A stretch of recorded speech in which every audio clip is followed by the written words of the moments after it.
Hello, YouTubers out there. This is Jerry Saravia at the movies. So, I saw the trailer. It's a teaser trailer for Lord of the Rings, the uh, Rings of Power, which is set thousands of years before the actual Lord of the Rings stories that Peter Jackson directed. And it's roughly under a minute. And, looks fine to me. I don't really, it's hard to tell much from what you see there. It's just a tease. I would say it looks visually spectacular to me, but to other people, like Chris Gore, who is the founder of Film Threat magazine, probably a name most of you may be familiar with, he feels that this looks like just about anything else, that it looks generic, so to each their own. Now, speaking for myself, Lord of the Rings, the book, it is the kind of book I always have to sit down and then start rereading. It's a very long book. So, but The Hobbit I have read back in the day, and even though I've seen Lord of the Rings, the Peter Jackson trilogy, and also the animated film from Ralph Bakshi from the 1970s, I haven't finished watching the Hobbit trilogy only because I just haven't had the chance yet, and I've only seen the first Hobbit film. But the interesting thing about this is that, of course, there are some people out there who feel this film is far too woke, meaning diversity added when it's not needed. And I want to talk about that very briefly. Um, Now, apparently, some dwarfs and princesses are shown in the film to be of a different color, not white. So, if we've seen Lord of the Rings, we know practically all the characters are white, and presumably in the Hobbit trilogy. But here's the thing. Now, I understand when you force upon diversity when in fact diversity shouldn't be there. But I think it depends on what we're talking about. If you make a film, a fantasy film, I think all bets are off. You can do whatever the hell you want. Star Trek always did. Star Trek the series. I mean, let's talk about this. In terms of, now we're talking about fantasy and science fiction. Sword and sorcery, that sort of thing. So, if we look back, let's not forget that Star Trek, when it first came out in the 1960s, painted a picture of the world that we live in, which of course we've always lived in. There's always been diversity. The United States of America is diverse. It just is. When I went to Jamaica High School in the 1980s, it was Jamaica Queens, and that is a very diverse school. So, but diversity's always been there. I mean, I'm used to seeing Asians and black people and Latinos and this and that and the other. Every color sort of represented. So, but let's look back. So they're saying that nowadays diversity is sort of forced upon things when it's not really needed. When in fact, perhaps that diversity should always, or maybe has always been there and nobody realized. So, for example, Star Trek. Now, that TV show, Lieutenant Uhura, she's black. George Takei, Asian.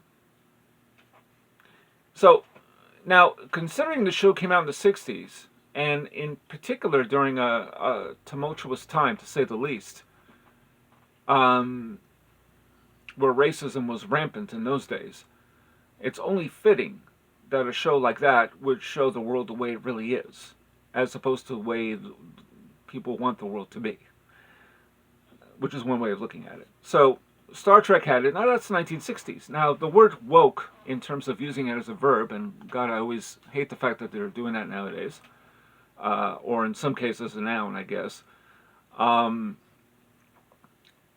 doesn't really, is not, that wasn't applicable in those days. Nobody really said, oh, this is too politically correct, this show is too diverse, what are they doing? What happened to the shows that existed before, like, let's say, the Buck Rogers and the Flash Gordon serials? They were all white.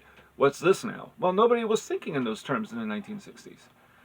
So, or if they did, we certainly don't know. But nobody thought that there was a political agenda, whether Gene Roddenberry, the creator of Star Trek, had it or not. But let's go forward a little bit. So even with Star Wars, which has been attacked for having forced upon diversity, well, there's The Empire Strikes Back. That came out in 1980. You had Billy D. Williams as a smooth-talking Lando Calrissian. I don't even recall this being an issue or anybody even caring. They liked that character, despite the fact that he backstabs Han Solo, to say the least. Then he turns out to be more heroic by the time Return of the Jedi was released. And I'll tell you something else. When the trailers came out for The Rise of Skywalker, there was a lot of excitement about Lando Calrissian returning. Now, nobody thinks the character is forced upon, although I think he was forced upon in Rise of Skywalker only because they wanted to have Lando in there just to remind people that we're still Star Wars, from harking back to the original trilogy. So I like the character. I'm not sure he was a necessity, but that has nothing to do with him being black or the fact that this is forced upon diversity. Now, there are many examples of this. We'll even look at the James Bond franchise, From Russia with Love. Now, we're not talking about diversity in terms of casting in that case, but for example, and again, I know this doesn't fall into fantasy and sci-fi, but I just want to digress a little. The screenplay to that film was written by a woman. From Russia with Love, 1963. Now, in terms of diverse casting, because, you know, there's been some people complaining because Phoebe Waller-Bridge, you know, wrote the script, or at least part of it, for the last James Bond movie. Well, you know, look back then, 1964. I'm not sure there were cries of outrage in those days because a woman wrote a script. So, but James Bond, let's stick with James Bond for a second. We have Never Say Never Again. Why do I bring that up? Well, it's not because Sean Connery was cast, as that was the final time that he played James Bond. But we have the character of Felix Leitner. Now, Felix Leitner is one of those characters who basically assists Bond. He helps him out with any time he's out in the field. So, in that case, Bernie Casey, who is black, and in fact, I believe is the only time that a character who was not white was cast as Felix Leitner in the James Bond universe, was in Never Say Never Again. I don't recall anybody back then in 1983 saying, oh my goodness, forced upon diversity. You cast a black guy as a Felix Leitner. That's always a white guy, isn't it? Well, now let's flash forward to Casino Royale. Well, we have M, played by Judi Dench. M has always been this crusty old white man. You know? So, I guess what I'm saying is that even with James Bond, science fiction, I mean, let's look at Aliens. My goodness, the Alien franchise has been carried along, at least in the first few movies, the first 4 of them, by Sigourney Weaver. She plays Ripley. Again, did anybody say this was forced upon, well, in this case, not diversity so much as casting a woman? And in those days, in the 1980s, you always had women as the heroes, or the heroines, of said sci-fi franchise, or even horror or slasher or whatever. So, I just don't understand. I mean, I don't think that it's impossible to believe there would be other shades of color in Lord of the Rings. Because J.R.R. Tolkien may not have written it that way doesn't exclude it from being that way. Now, the quote, I guess, was, well, I don't know if it was from the makers of this news, because this is an Amazon TV series, the most expensive one I think that's ever been produced in history. And you could see how expensive it looks just by looking at this teaser. They wanted to say, we wanted to create a show that reflects the world we live in. And this is the thing that Chris Gore from another video criticized on YouTube. So I thought to myself, well, I'm not really sure that's the case. You know, I mean, perhaps that's what they wanted to do. They're entitled to it. But this is not the first time in history that this has happened. This is not the first time, even in this decade, that it's happened, or in any other decade. Because again, look back at Star Trek. I mean, what did people think back then? And it's many iterations since then. Not to mention, of course, Whoopi Goldberg appearing in Star Trek The Next Generation, of which she's returning her character in Picard, the new series. So, what are we talking about here? Who really cares? I think my issue would only be if you made a film about Tarzan, and instead of the typical characters in Tarzan, the white slave hunters or these characters, these colonialists, if you made them black or Asian, I might say, well, this may not really be true to the time in which it's set in. And again, that would be the historical aspect. But what history, you can play with history in Lord of the Rings. These worlds don't exist, only in the minds of people who have read the books or seen the movies. So I'm not really sure I object to this one bit. Again, I think when it comes to history, actual history that we've lived in, I think that's a different story.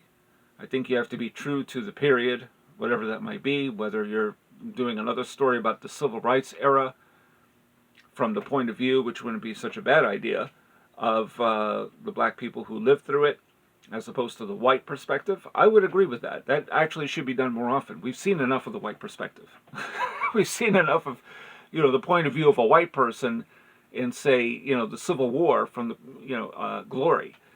And how often do you even see anything from the point of view of a black person, historically speaking, or a historical story, like 12 Years a Slave? It's just very, very rare. And but then again, you think back, Roots was a TV series, and that focused on one slave, his point of view, the way that he saw the world. So I guess what I'm saying is that history proves us wrong in terms of pop culture.